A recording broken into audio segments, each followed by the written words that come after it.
Abra sua Bíblia em primeiro livro de Timóteo, a Epístola a Timóteo, capítulo 1, versículo 12 a 17.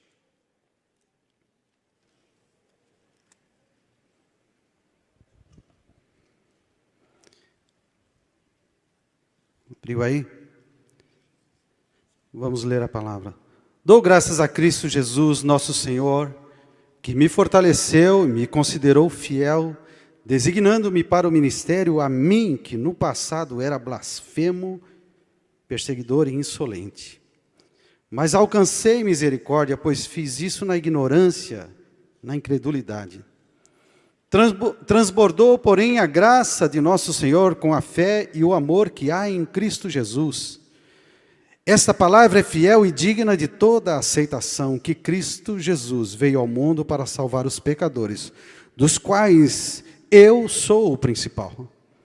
Mas por esta mesma razão me foi concedida a misericórdia, para que em mim, que sou o principal pecador, Cristo Jesus pudesse mostrar a sua completa longanimidade, e eu servisse de modelo para todos que hão de crer nele para a vida eterna. Assim, ao Rei eterno, imortal, invisível, Deus único, honra e glória para todos sempre.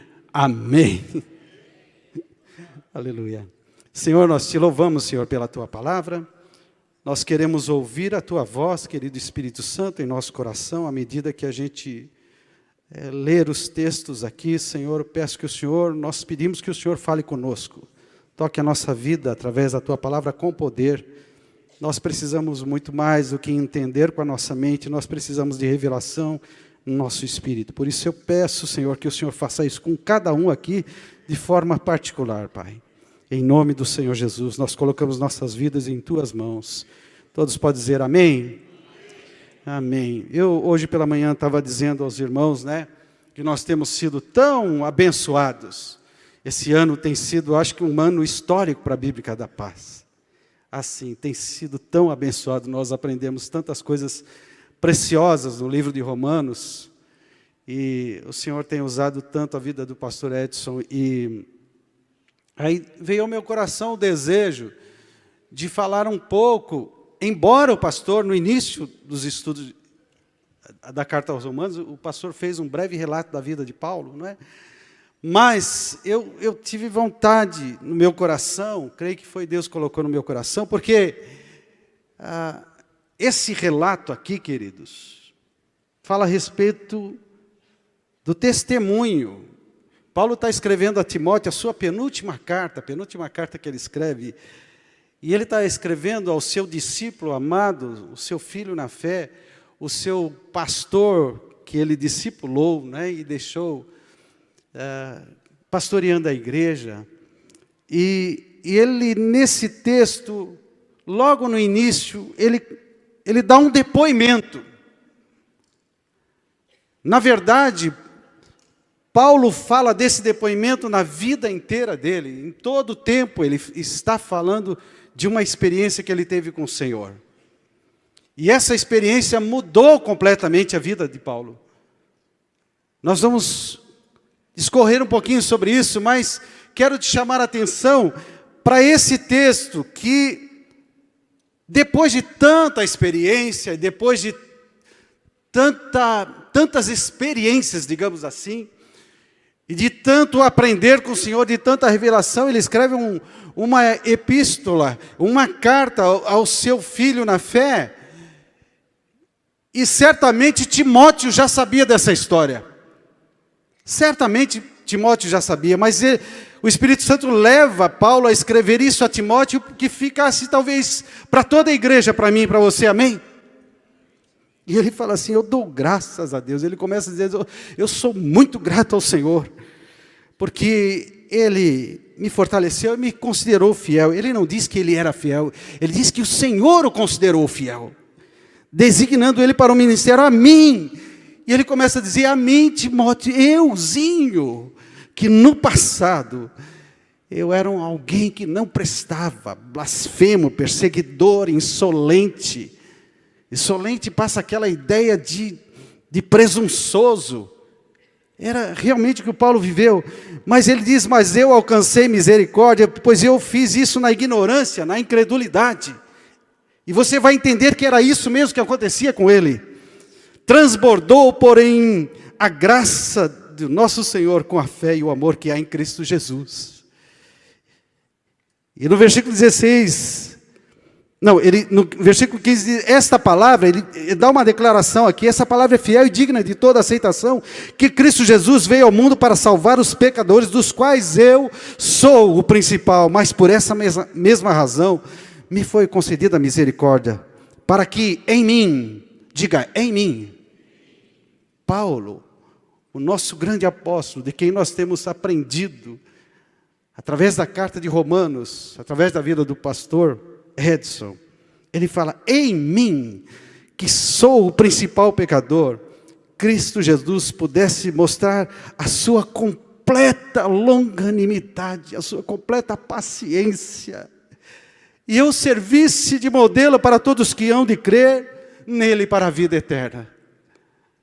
É como se ele dissesse a nós, olha, para que eu servisse de referência para vocês, porque eu sendo tão ruinzinho,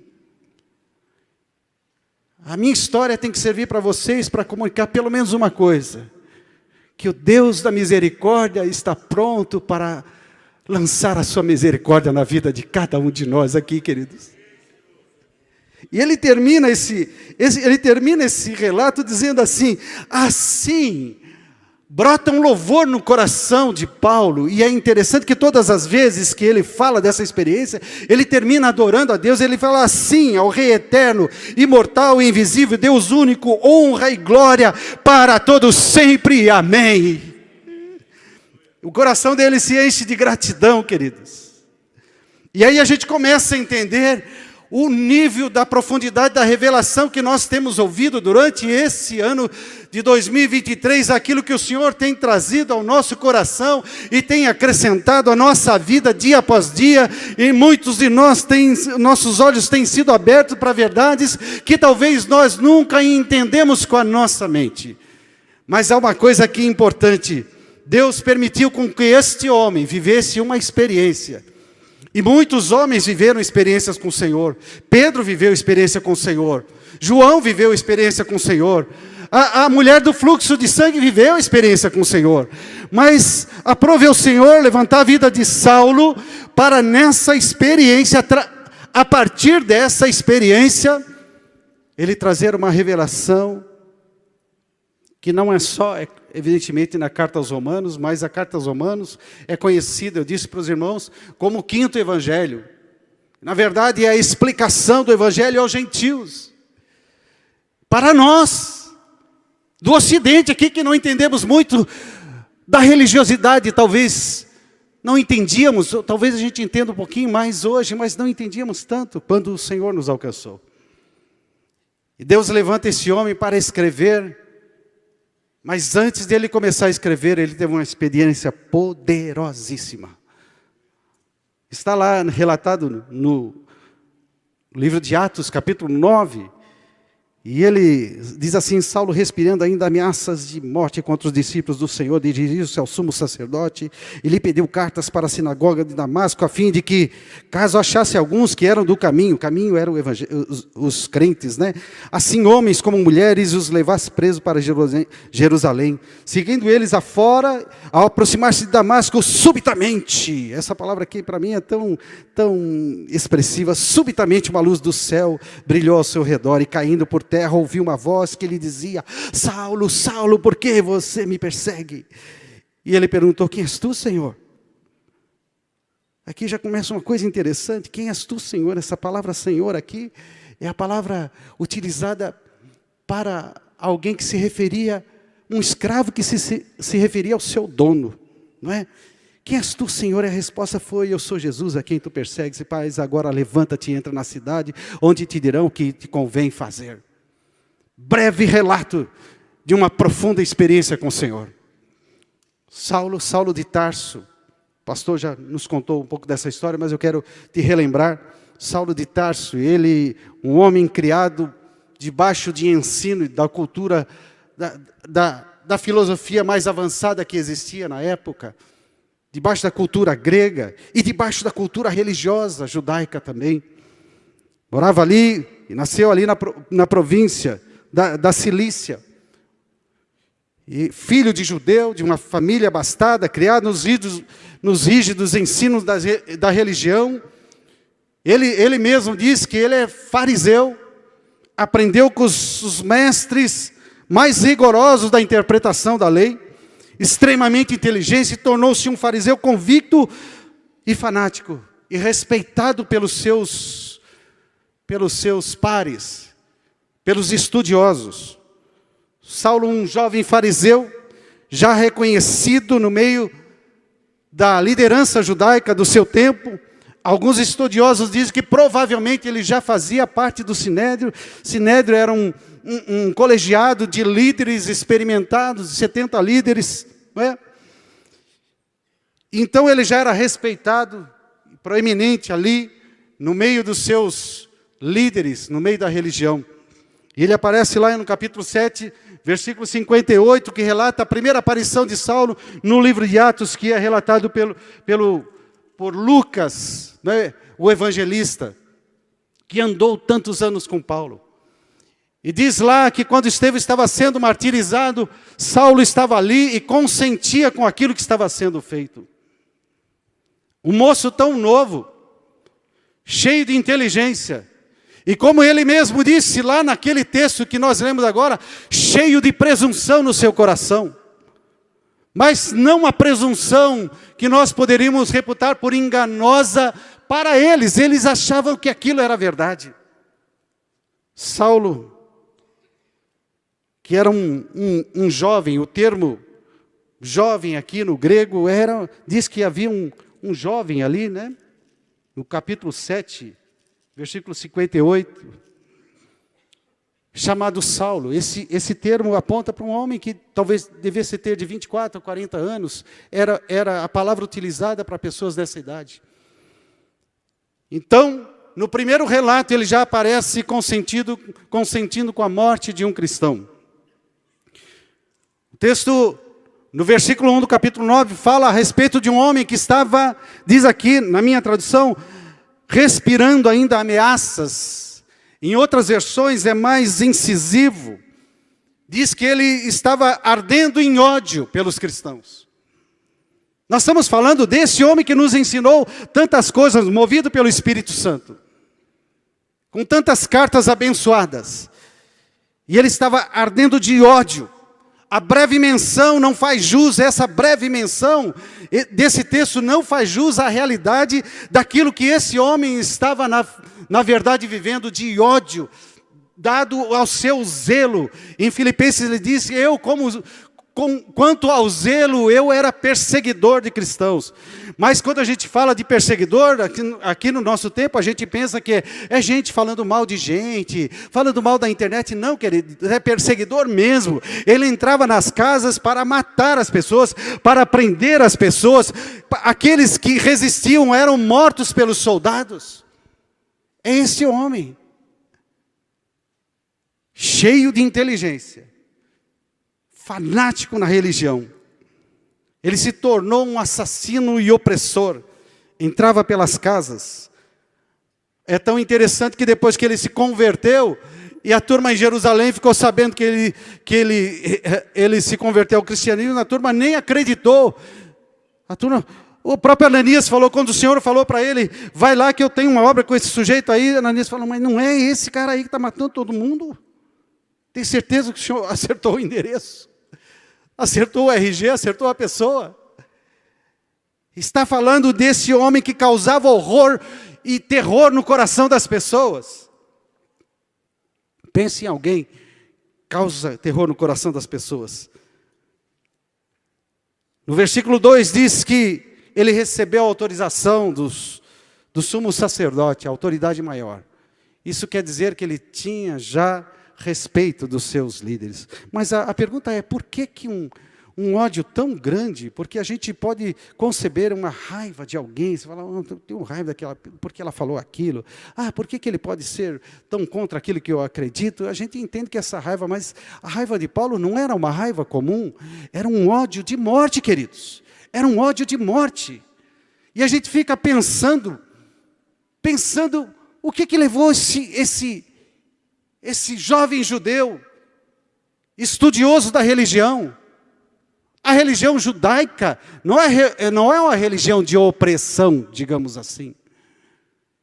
E esses homens, dado o zelo deles, eles começaram a perseguir a igreja, porque eles entendiam que aquilo estava sendo levantado para destruir a religião e, portanto, destruir o próprio caráter de Deus. Destruir a história de Israel, destruir as convicções do povo judeu. Há um comentarista que produziu uma resposta imaginária a essa pergunta: de onde veio esse ódio? E ele escreveu assim, como que fosse Paulo falando. Ele diz assim: Jesus de Nazaré está morto. Você quer que eu acredite que alguém morto pode ser o Messias de Israel que nós esperamos? Na verdade, isto é uma fraude. Como tantos outros já vieram antes, isto é mais uma fraude. E nós não podemos deixar isso acontecer. Eles são um bando de fanáticos, estão criando expectativas falsas e pervertendo a fé. Fazem milagres no poder do diabo. Temos que parar com isso.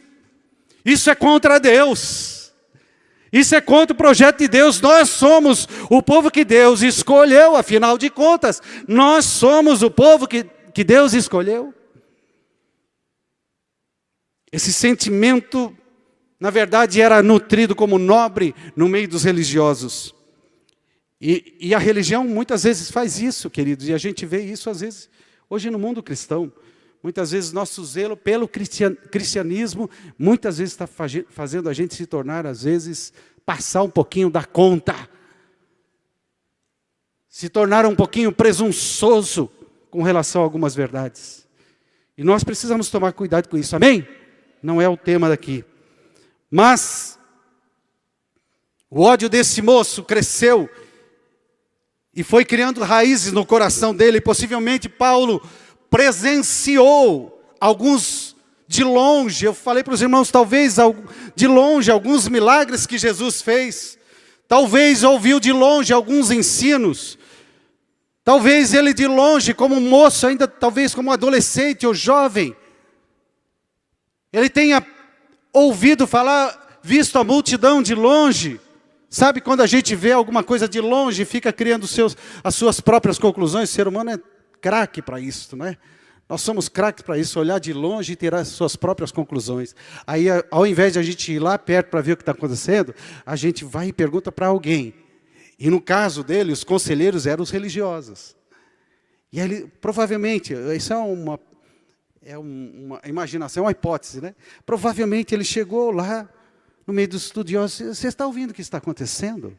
Estou ouvindo de milagres, eu estou ouvindo que ele multiplicou pão, eu estou ouvindo que ele andou sobre as águas, eu estou ouvindo tanta coisa, mas será que isso é verdade?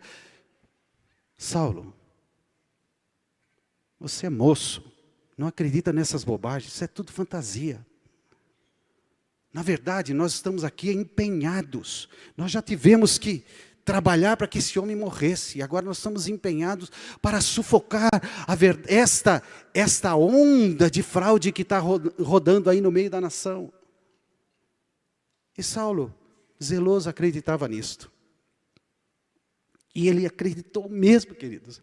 Porque ninguém vira um zeloso nesse nível se não tiver isso impregnado em seu coração. Não é verdade? Dá vida por isso, dá vida por isso.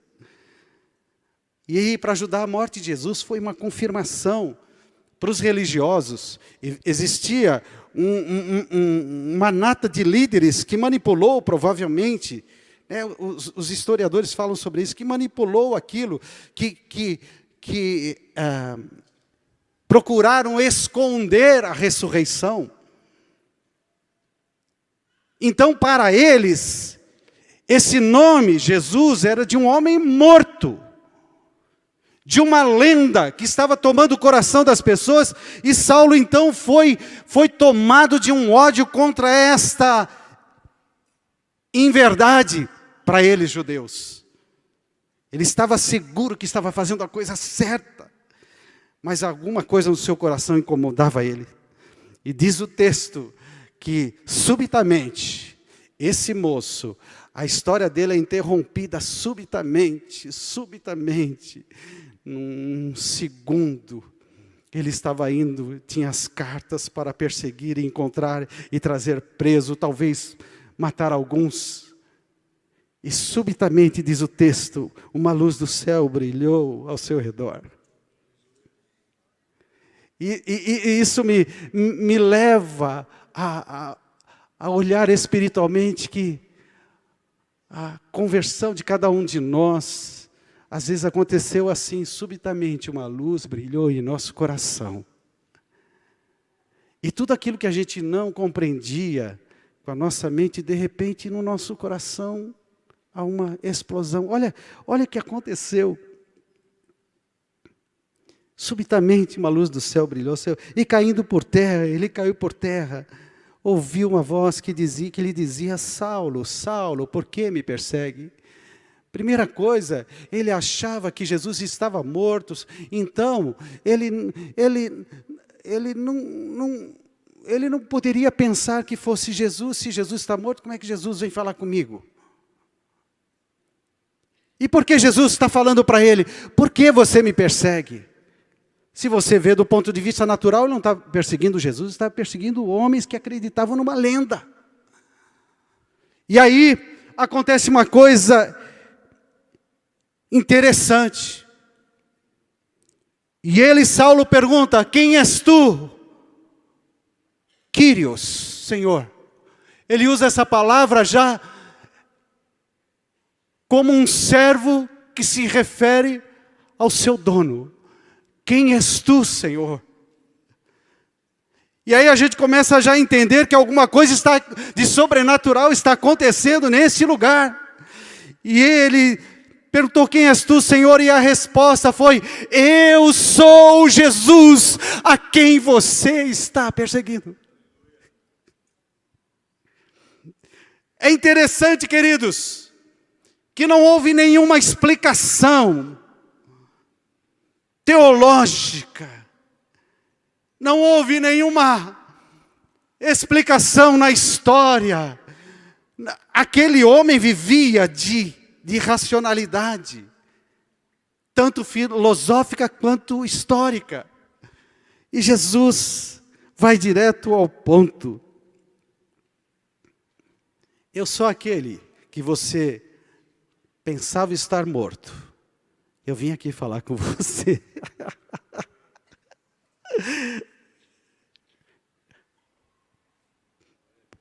Fala uma coisa para mim, precisa de explicação. Não precisa de explicação. E é mais importante, ele diz assim: eu sou Jesus, a quem tu persegues. E Paulo não tem uma resposta. Eu fico imaginando que no coração dele, fala: Jesus vem falar comigo, Jesus está vivo, ele está falando comigo. Eu que sou perseguidor, eu que tenho destruído os seguidores dele. Jesus está vivo e Jesus veio falar comigo. E olha só o que ele diz: mas levanta-te e entra na cidade onde te dirão o que te convém fazer.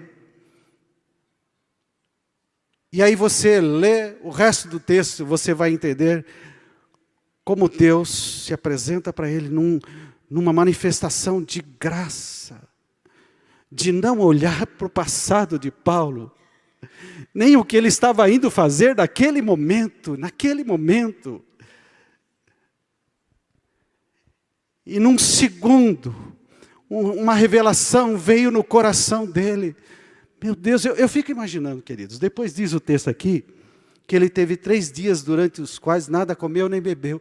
Eu fico imaginando, pastor Edson, que Paulo foi para aquele lugar falando: o que aconteceu? O que aconteceu? Eu acho que ele não podia parar de chorar os dias seguintes, sentindo, experimentando a graça do Senhor derramada sobre a vida de alguém que não poderia ser ele. Só ele sabia o quanto ele era presunçoso em seu coração. Só ele sabia o quanto ele era cheio de verdades. Só ele sabia o quanto ele já tinha feito e quanto ele estava disposto a fazer. E de repente o amor de Deus encontra esse homem naquele lugar, dizendo assim: eu sou Jesus, a quem você persegue. E a conversa continua: mas eu tenho um plano com você, Saulo. Mas não vai perguntar nada, não vai pedir as minhas desculpas, não vai pedir que eu me arrependa daquilo que eu fiz, não, Saulo, simplesmente eu sou aquele a quem você persegue. Depois você vai saber quanto é duro sofrer pela minha causa. Mas ali na frente, nesse momento, Saulo só recebeu a graça do Senhor. A graça do Senhor, que faz calar as nossas verdades, que faz calar a nossa incredulidade. Ele falou: eu vivi na incredulidade, mas quando o Senhor se apresentou a mim, não tem mais como permanecer na incredulidade. Tem, meu irmão, tem, me diz aí você. Porque eu creio que cada um de nós tem uma história. Talvez nós não escrevemos essa história. E eu tenho até falado para os irmãos: comece a escrever a sua história de conversão. Jesus vai direto ao ponto. O que parece repentino, essa rendição. Porque diz que, então Saulo se levantou da terra e abrindo os olhos, nada podia ver. E alguém guiando-o pela mão, levaram-no para Damasco, e ali ele teve 3 dias. Ele simplesmente, o texto aqui não fala, Lucas não relata que ele falou nada, que ele argumentou nada, que ele chamou as pessoas para dizer assim: ô gente, o que está acontecendo? Vocês ouviram a voz? Vocês ouviram a voz? Certamente ele soube que eles não ouviram, porque depois ele relata lá na frente em Atos capítulo 21, dizendo que a turma viu a luz, ouviu a voz, mas não entendeu nada do que estava acontecendo. Isso é muito comum. Às vezes Deus fala conosco, quem está do lado nem entende o que está acontecendo, só fala assim: meu irmão ficou doido, meu irmão se converteu aí, virou crente. Quem já ouviu isso? Virou crente, não sei o que aconteceu com meu irmão, endoidou. E às vezes estava na mesma reunião, não é? Mas todas as experiências anteriores, porque Paulo depois fala lá, no capítulo 26 de Atos, ele diante do rei Agripa, ele começa a relatar essa mesma experiência. E ele diz que o Senhor falou uma coisa que aqui Lucas não relata. Ele diz assim: eu sou Jesus a quem tu persegue. Dura coisa é para você lutar contra as verdades, contra os aguilhões que eu tenho lançado para guiar a tua vida, para te conduzir à verdade que é Jesus Cristo. Ele diz: dura coisa é para ti. Quais são esses aguilhões? Talvez Paulo já tinha visto e ouvido de longe Jesus. Quem sabe, queridos? Quem sabe? Filipenses 2,5 diz: sendo Deus, não usurpou o ser igual a Deus, mas se humilhou, tornando em forma de servo. Ele deve ter visto este homem ao longe ser crucificado em humildade, sem abrir a sua voz, sem levantar a sua voz. Esse homem deve ter ele deve ter sido chocado talvez com a postura de Estevão, que ao ser apedrejado, tomou a mesma postura de Jesus e disse: Senhor, perdoa eles, porque eles não sabem o que fazem. Esses religiosos estão cegos por aquilo que eles estão vivendo. Eles não sabem o que estão fazendo. E aquilo talvez, o moço ali deve ter pensado: que é isso? Como é que, na cabeça dele, né? Como é que esse homem pode ser tão fanático num homem que morreu? A ponto de, é tão fácil, é só negar e ele se livra do apedrejamento. Tudo aquilo eu acho que foi criando uma certa dúvida no coração desse moço. Deus vai cercando ele, à disposição dos discípulos, homens e mulheres, por morrer. Paulo considerava uma fraude, um criminoso, um maldito, um morto. E de repente ele se apresenta a ele, fala com ele, sentiu-se talvez o mais tolo. Eu fico pensando que Saulo foi andando para aquele lugar e sentiu-se o mais tolo. Eu não sei, mas se fosse eu não sei. Já viu aquela figura do avestruz que põe a cabeça dentro do negócio assim, dentro da terra, para se esconder? Já viram essa figura? Eu acho que a vergonha devia ser tão... Meu Deus, como é que eu pude ser tão... Vou falar uma palavra feia, tão idiota. Como é que eu pude ser tão tolo, tão nécio? Como é que eu pude ser tão cego? Como é que eu pude ser tão incrédulo? Eu creio que Paulo estava com aquele sentimento. Mas algo aconteceu no coração desse homem. Ele depois, lá em Colossenses capítulo 1, versículo 15, 16, ele relata a figura de Jesus dizendo assim: Ele, Jesus, é a imagem, é o visível do Deus invisível, o Deus que eu só ouvia falar. Ele veio falar comigo, Ele tocou a minha vida, Ele reescreveu a minha história. Ele não olhou para o meu passado, Ele não olhou para a minha ofensa, Ele não olhou para o meu pecado, Ele simplesmente me amou, Ele simplesmente me amou, Ele simplesmente me amou, me pegou do lugar onde eu estava e levou para a luz de Cristo, seu Filho. Por isso que ele escreve essas coisas lindas, por isso que esse entendedor da religião fala que não há desculpa para nenhum de nós. Por isso que ele fala desta graça com tanta autoridade, que não havia quem tirasse da vida desse homem esta revelação. Por isso que ele olhava para o mundo com um olhar de compaixão, de maneira que ele deu a sua própria vida para ir mais longe, mais longe, mais longe, para alcançar pessoas que não estavam alcançadas. Fruto de uma revelação. Levanta-te e entra na cidade, sua vida nunca mais seria a mesma. É tanto que ele falou disso até os seus últimos dias.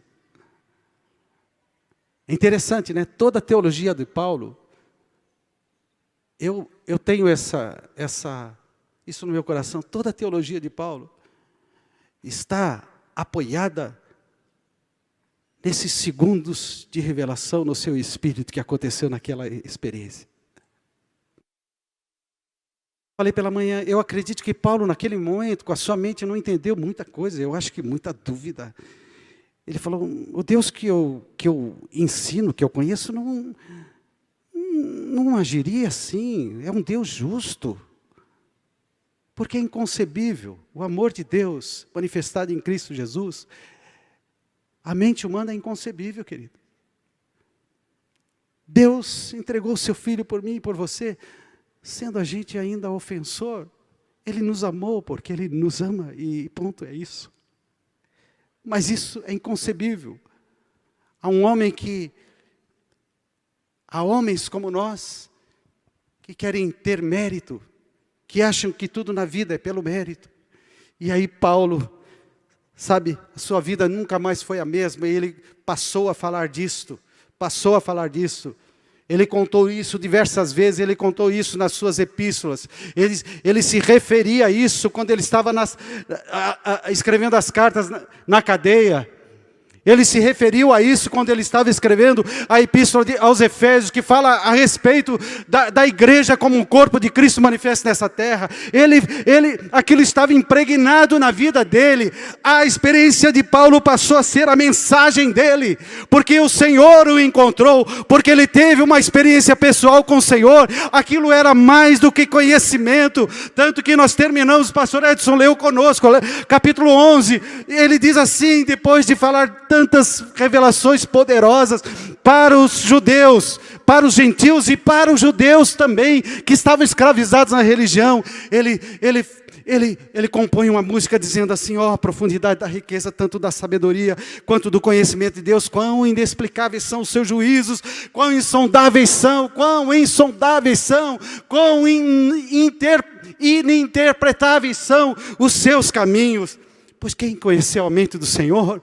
Ou quem foi o seu conselheiro, diz ele? Ou quem primeiro deu alguma coisa para que lhe seja restituído? Ele está dizendo, quem de nós deu a ele para que ele desse a vida por nós?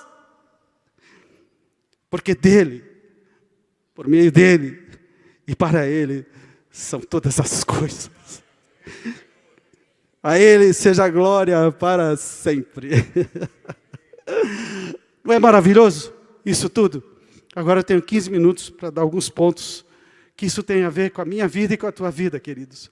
Porque nós, alguns de nós, talvez, esse processo, aqueles que receberam a Cristo, eu tenho certeza que viveram.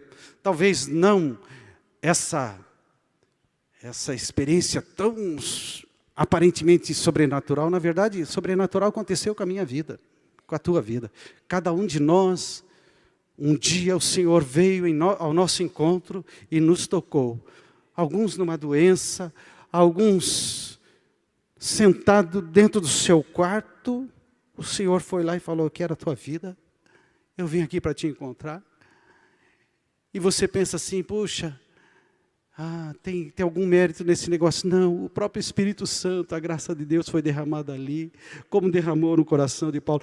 Deus é maravilhoso, Ele vem preparando você assim, ó, vem preparando para você ter um encontro com Ele.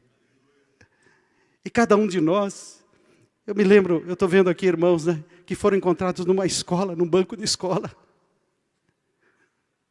cujo casamento estava destruído, e Deus mandou alguém lá falar uma coisa simples, e o Espírito Santo abriu os olhos. Você talvez não tenha entendido muito bem o plano de salvação, e simplesmente Deus fez uma obra extraordinária. E aí no ano de 2023, o Senhor vem trazendo a tua compreensão, o que Jesus fez na cruz, por toda a humanidade, por gentios, por judeus, por todos eles. Nós temos sido agraciados com essas revelações. Talvez algum de nós viveu essa experiência da revelação num processo de crescimento, num processo. Eu acredito que Paulo passou por um processo de confrontação na sua vida. Talvez você que está em casa, talvez você está passando por um processo, e Deus está pronto a ter um encontro com você nesta noite. Mas também, queridos, há muitas pessoas, alguns pontos práticos. Essa conversão que vem por uma revelação no nosso espírito, não é por convencimento ou por conhecimento. Porque conhecimento não muda o nosso homem interior. A palavra de Deus vem e transforma a nossa vida, mas é o sopro do Espírito Santo que toca o nosso coração e abre o nosso espírito para entender aquilo que Jesus fez. É o sopro do Espírito que nos faz prostrar e saber quem nós somos e quem Ele é. É o sopro do Espírito que nos faz reconhecer quem somos e quem Ele é. O sopro do Espírito que faz nos arrepender. Nos arrepender das coisas que temos feito. É o sopro do Espírito que nos faz entregar, receber a sua graça e entregar nossa vida ao Senhor. Então eu creio que todos nós já tivemos uma experiência como essa, ou de outra maneira. Mas a grande verdade, queridos, que cristão não é aquele que aprendeu. Muitas pessoas estão enganadas. Cristão não é aquele que aprendeu a dedicar a sua vida a um padrão religioso ou a um padrão de comportamento religioso, de fazer as coisas certas. Sim, você vai fazer as coisas certas, porque quando você nasce de novo, você passa a se parecer, você passa a ter a mesma natureza do Pai, você passa a ter a mesma natureza que foi programada lá desde o princípio. Então você quer a santidade, você quer a retidão, mas cristianismo não é um homem que se dedica a isso e, portanto, então, eu sou um cristão. Cristão é aquele que tem consciência de que não merece, não consegue, não é justo, mas recebeu gratuitamente o direito de ser feito filho de Deus. Requer reconhecimento, arrependimento e entrega. Isto gera arrependimento genuíno. Os religiosos não entendem isso. Lucas relata a história daquela mulher pecadora que entrou onde Jesus estava, junto com os religiosos, e ela lavou os pés com as lágrimas e trouxe um perfume e enxugou e derramou o perfume ali aos pés de Jesus. Os camaradas falaram assim, os religiosos falaram, se ele fosse realmente profeta, ele ia saber que essa mulher é pecadora. E aí Jesus, se entendendo ali, ele falou assim, deixa eu perguntar uma coisa para vocês. Um senhor tem 2 devedores, eu não lembro do valor exato, um deve 50, outro 500. E esse senhor perdoou esses 2 devedores. Quem você acha que ama mais a esse senhor? Certamente aquele que foi perdoado pelo valor maior. Pois é, você entendeu direitinho. Eu entrei aqui, você não me honrou. Você não me deu água para lavar os pés. Essa mulher não deixa de beijar os meus pés aqui. Sabe por quê? Porque ela é pecadora. Porque ela é pecadora. Ela muito ama, porque ela entende aquilo que foi feito por ela. É como se Jesus dissesse, você não ama tanto, ô fariseu, porque você ainda não entendeu o meu amor por você. Os religiosos não entendem isso. Segundo ponto, a conversão. Essa revelação no nosso espírito leva-nos a não viver pela nossa justiça própria. Nós nos apoiamos, nós temos absoluta certeza em nosso coração. O crente mais novo aqui, o pastor mais experiente neste lugar, tem absoluta certeza que a gente não vive pela nossa própria justiça. O que seria de nós se nós dependêssemos da nossa própria justiça? Mas Romanos 5,8 diz, mas Deus prova o seu amor para conosco, pelo fato de ter morrido Cristo por nós, sendo nós ainda pecadores. Gálatas 3,19 diz assim, eu estou crucificado com Cristo, logo já não sou eu quem vive, mas Cristo vive em mim, e o viver que agora tenho na carne, vivo pela fé no Filho de Deus, que me amou e a si mesmo se entregou por mim. Paulo estava vivendo agora uma vida nova, mas ele estava vivendo dizendo, eu não vivo na minha própria justiça, eu vivo na justiça daquele que me amou e se entregou por mim. Filipenses 3,9 diz, eu quero ser achado nele, não tendo justiça própria, que procede de lei, senão que é mediante a fé em Cristo, a justiça que procede de Deus, baseado na fé. Então, conversão é a conversão verdadeira é aquela que sabe que nós caminhamos sim, buscando a retidão, porque essa é a nossa nova natureza. Mas nós, de maneira alguma, nos apoiamos na nossa própria justiça para nos aproximar do Senhor. Então, todas as vezes que a gente vem ao Senhor, a gente fala assim, Senhor, muito obrigado, porque eu estou aqui porque o Senhor abriu um novo e vivo caminho, que é o teu sangue diante do Senhor. Esse caminho que me abriu a possibilidade de eu estar aqui falando com o Senhor. Eu não tinha esse direito de falar com o Senhor, mas eu estou aqui, o Senhor. Querido, não viva sobre a sua própria justiça. Conversão, terceiro ponto, afeta a nossa visão a respeito das pessoas que nos cercam. Quando a gente olha a obra que Deus fez na vida de Paulo, quando a gente olha a obra que Deus fez na nossa vida, a gente tem consciência de quem a gente é, a gente para de ser tão crítico com relação à vida dos outros. Amém? Paulo diz assim, eu, daqui por diante, eu não conheço a ninguém segundo a carne. Eu não olho mais para ninguém na perspectiva da religião. E se antes eu conhecemos Cristo segundo a carne, já agora não conhecemos desse modo, ele diz. E assim, ele diz, se alguém está em Cristo, ele diz assim, eu olho para todo mundo desse jeito. Para o meu filho, para o meu marido, para a minha esposa, para o meu parente, para o meu patrão, que é um endemoniado lá. O patrão para esse governo que eu não concordo tanto. Eu olho com um novo olhar. Eu coloquei os óculos da graça que me alcançou. Agora eu estou pronto a olhar para o mundo dessa mesma maneira. Amém, queridos? Terceiro ponto. Terceiro ou quarto, nem sei. A conversão afeta a nossa rendição. Essa revelação do nosso espírito afeta a nossa rendição. Afeta o nosso compromisso. Afeta a nossa entrega. Porque como nós podemos viver, queridos, tendo essas verdades e essa experiência que alguns de nós talvez está nesse lugar e já tinha talvez até esquecido daquele dia que o Senhor te alcançou, que você caiu em prantos, que o Espírito Santo te convenceu que você não podia viver longe do Senhor. Talvez alguns entre nós, talvez, eu não sei, queridos, nós aqui estamos, sei lá, em 2.000 pessoas, não sei, talvez em casa, e Deus está te lembrando que foi por graça, como Paulo. Quem sabe Deus não está nos desafiando a todos nós escrevermos nossa história e deixarmos lá escrito para a gente nunca esquecer, porque Paulo ficou falando disso para o resto da vida. Eu acho que teve dias que ele olhava para as pessoas e eu queria esganar.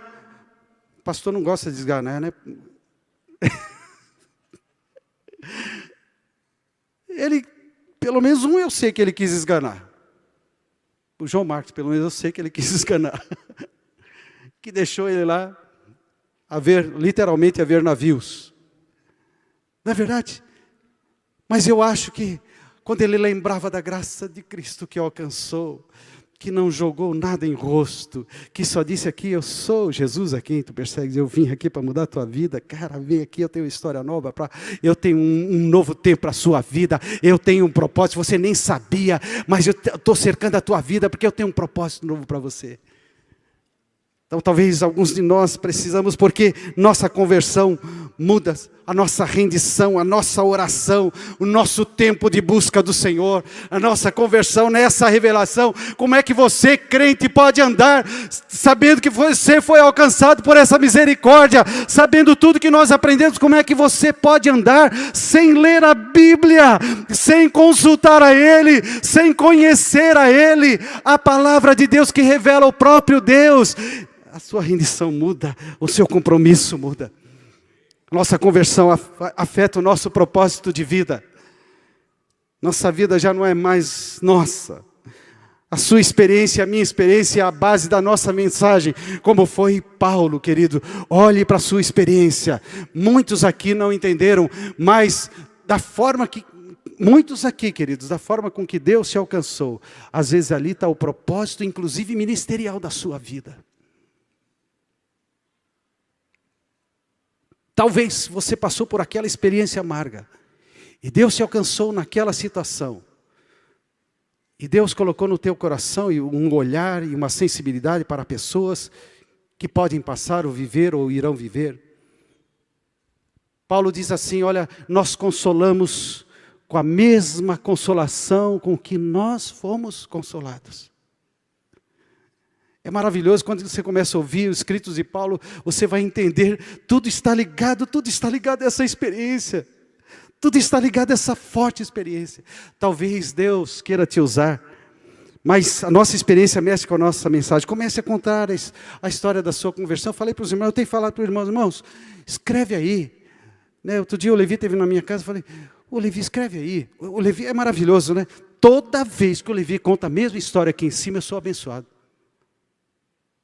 Não é verdade? Ele foi lá num podcast lá com os meninos lá do Amor, como é que chama o podcast lá? Enfim, é lá do Amor em Movimento. E ele contou a história dele, eu já ouvi várias vezes o Levi falando pessoalmente para mim, aqui em cima do púlpito, todas as vezes eu sou abençoado. Deus quer que você escreva a sua história e comece a contar a sua história. A conversão de pessoas, de familiares, não depende somente do púlpito aqui, somente de você trazer as pessoas para o pastor Edson ensinar aqui do púlpito. A conversão, a salvação de muitas pessoas está à distância da disposição de você contar a sua história, contar como o Senhor te alcançou. Aí o coração dele vai se abrir, daí você ensina Romanos, você ensina Efésios, você ensina os Evangelhos, você ensina tudo, querido. Talvez você conte e a pessoa fica assim meio desconfiada. Não tem problema, Deus está trabalhando na vida dele. Você lança a semente e sabe que o Espírito Santo vai lá, vai germinar aquela semente. Amém? Não é mais possível a gente andar sem transbordar. A nossa conversão afeta o nosso louvor, afeta a nossa adoração. Como criança que a gente corre para os braços do Pai, como criança, como a gente corre para os braços do Pai e adora o Senhor, dizendo: Senhor, muito obrigado porque todos os domingos eu estou aqui, muito obrigado porque eu tenho esse lugar para levantar as mãos, muito obrigado porque tem irmãos dedicados aqui ao tempo de adoração, para nos levar à Tua presença em cânticos, muito obrigado porque eu tenho o tempo de oração para falar com o Senhor. Senhor, a nossa adoração muda quando essa revelação está clara em nosso espírito. Isso é tão importante, queridos, que Paulo escreveu assim: eu oro, eu me ponho de joelhos, para que o Senhor traga essa revelação a vocês, da largura, do tamanho, da profundidade, da altura, do amor de Deus que está em Cristo Jesus. Paulo, que ensinou tantas palavras e usou tantas palavras para nos ensinar, ele sabia que ele precisava que Deus trouxesse revelação. Revelação, aquilo que acontece. Ontem nós estávamos sentados num café da manhã, estava conversando com o irmão daqui, num café da manhã, e eu estava dizendo para ele: olha, não é cultura que muda um país. Muitos cristãos acharam que você mudando a cultura para uma cultura cristã, então uma nação, sim, isso acontece, mas primeiro, querido, é a revelação que muda o homem precisa nascer de novo. Jesus resumiu isso com Nicodemos, quando Nicodemos falou: como é que eu posso alcançar o reino dos céus? Ele falou: você precisa nascer de novo. Mas como é que é isso? Eu vou voltar lá para o ventre da minha mãe? Não, olha, o vento sopra onde quer. Você não sabe nem de onde ele vem, nem para onde ele vai. Assim é todo aquele que é nascido de Deus. Uma obra sobrenatural. Vamos terminar aqui, queridos. Deus nos ama, querido, que está pronto a interromper a nossa trajetória. Talvez Deus nesses dias esteja interrompendo a sua trajetória. Talvez aí você em casa, Deus esteja interrompendo a sua trajetória. Há uma das coisas nesses tempos no mundo ocidental que tem afastado muita gente do Senhor, que é a alta carga de intelectualidade. É ruim estudar? Não, é ótimo estudar. Mas a grande verdade é que a alta carga de intelectualidade, muitas vezes, isso aconteceu na história na Europa, inclusive com a igreja que se tornou muito intelectual, e o cristianismo foi esfriando. Mas há muita gente que não conhece a Jesus porque é muito inteligente, porque tem as suas próprias verdades. Paulo personifica essas pessoas de muita inteligência. E Deus vai lá e alcança como Ele está pronto a alcançar você. Eu tenho um filme, posso indicar um filme aqui, pastor? Posso indicar? O filme chama-se Em Defesa de Cristo. Conta a história de Lee Strobel. Esse homem hoje é um escritor maravilhoso. Mas ele foi um jornalista ateu. E esse filme mostra a história de um homem que era cheio de si. Sua esposa veio a Jesus e ele falou assim: não vou perder minha esposa para esse tal de Jesus aí não, de jeito nenhum. E aí ele se pôs a investigar sobre o cristianismo. Ele foi estudar sobre Jesus, ele foi estudar história, ele foi estudar arqueologia, ele foi buscar, e ele foi buscar, e ele foi buscar. Você vai ver, é lindo esse filme. Esses últimos anos eu tenho aprendido a assistir filme, a minha esposa tem posto eu lá no sofá: senta aí que você vai assistir. Eu não assistia muito.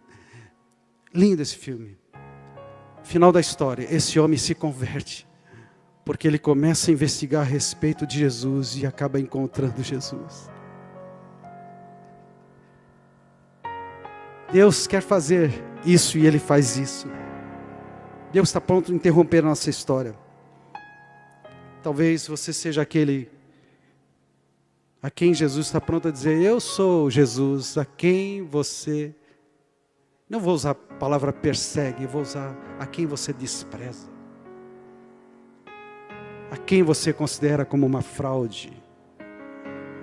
A quem você considera como um instrumento de alienação das massas. Né? Já ouviu essas conversas aí? De intelectuais?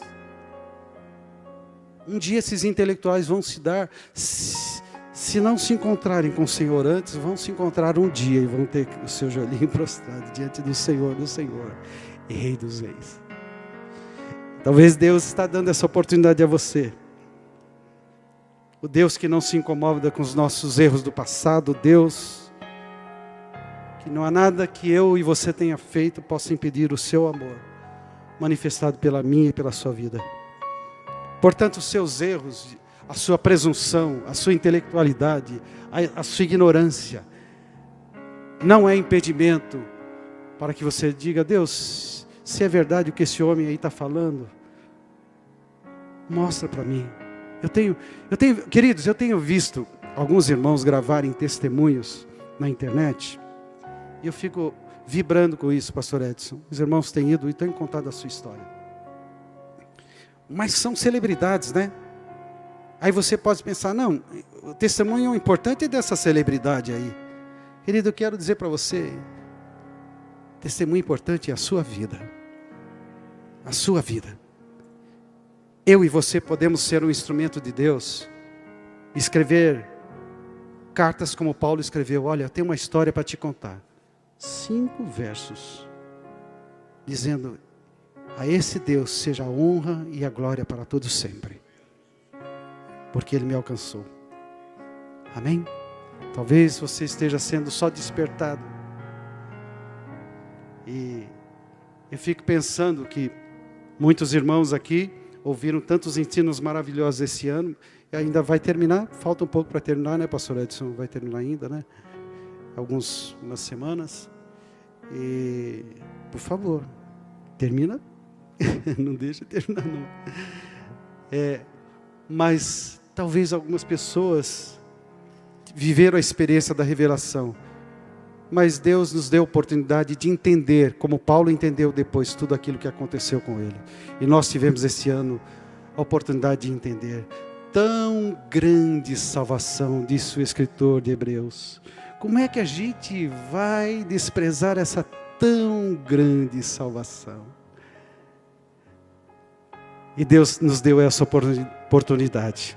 Deus te abençoe. Que o Senhor te levante para contar os teus testemunhos. Que você entenda que a mesma obra que aconteceu no coração daquele importante homem na história, que é o apóstolo Paulo, é a mesma importante e maravilhosa obra que aconteceu na sua vida e na minha vida, na sua família e na minha família. Amém? Vamos ficar em pé? Vamos ficar em pé? Senhor nosso Deus, nós te louvamos pela tua palavra, Senhor, te louvamos. Te louvamos porque a gente pode olhar para essas histórias e ser tocado pelo teu Espírito. Eu sei que o Senhor está fazendo uma obra especial nesse lugar. Eu sei que o Senhor está despertando o coração de muitos aqui, Senhor, porque a tua palavra é viva e ela não volta vazia, Senhor, mas ela produz tudo para a qual ela foi enviada. E eu peço ao Senhor, em nome do Senhor Jesus, Pai, que o Senhor esteja trazendo ainda maiores revelações ao coração de cada um dos meus irmãos. Faça como Paulo, Senhor, que o Senhor traga espírito de revelação ao nosso coração, à medida que nós estamos aprendendo da tua palavra, aprendendo de verdades tão poderosas, que teu Espírito possa ir movendo o nosso coração. Nós vamos crescendo em revelação, entendendo quem nós somos sem o Senhor, mas entendendo também quem nós somos no Senhor, Pai. Que nós somos, como disse Paulo, Senhor, nós somos autoridade sobre essa terra. O Senhor nos colocou como autoridade para vivermos nesta dimensão, Pai, de quem tem revelação em nosso espírito. Nós te louvamos e te agradecemos em nome do Senhor Jesus. Em nome do Senhor Jesus. Em nome do Senhor.